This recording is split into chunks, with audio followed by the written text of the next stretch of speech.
Hello दोस्तों, नमस्कार दोस्तों। दुर्गा भक्ति चैनल में आपका स्वागत करती हूँ। आज मैं आपको दधीची पुत्र पिपलाद की कथा सुनाऊंगी। महर्षि दधीची के पुत्र पिपलाद का पालन पोषण पीपल के वृक्ष ने किया था, इसलिए उनका नाम पिपलाद पड़ गया।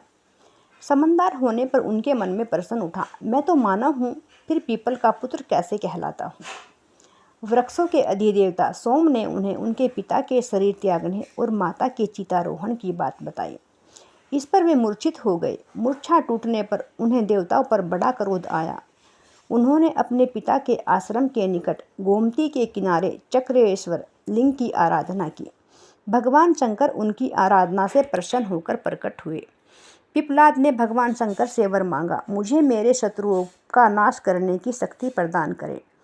इस पर शिव के तीसरे नेत्र से भयंकर कृत्या प्रकट हुई। उसका आकार घोड़ी के समान था।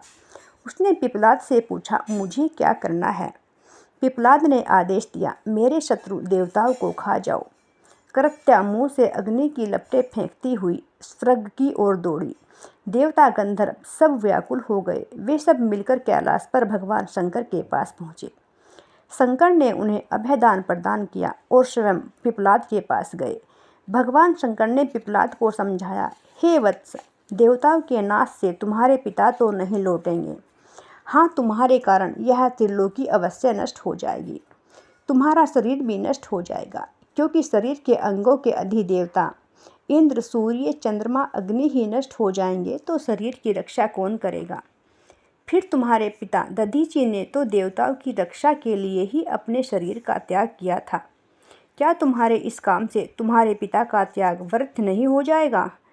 जिसके पिता ने असुरों से देवताओं की रक्षा के लिए अपना बलिदान दिया था, उनका बेटा असुरों के हाथ मजबूत कर रहा है, क्या यह ठीक रहेगा। पिपलाद ने भगवान शंकर से कहा, प्रभु मुझे क्षमा करें। पिपलाद ने भगवान शंकर की स्तुति की, मैं अज्ञानवश क्रोध में भरकर यह काम कर बैठा था। मेरी देवताओं से कोई शत्रुता नहीं है। पिपलाद ने कृत्या को शांत होने का आदेश दिया। कृत्या विलीन हो गई। भगवान महादेव प्रसन्न होकर पिपलाद को भक्ति का आशीर्वाद देकर कैलाश पर लौट गए। दोस्तों, जब दधीची ने देवताओं को अपनी अस्थियां देने के लिए अपने शरीर का त्याग किया था, उस वक्त उनकी पत्नी गर्भवती थी। जब उनकी पत्नी को पता चला कि उनके पति ने शरीर त्याग दिया है, तो उन्होंने अपना गर्भ चीरकर अपने गर्भ स्थित बालक को पीपल के पेड़ को सौंपकर वह महर्षि दधीची के केश तुम लेकर चिता में प्रवेश कर गई थी। उस बालक का पालन पोषण पीपल के वृक्ष ने किया था, इसीलिए उनका नाम पिपलाद हुआ था।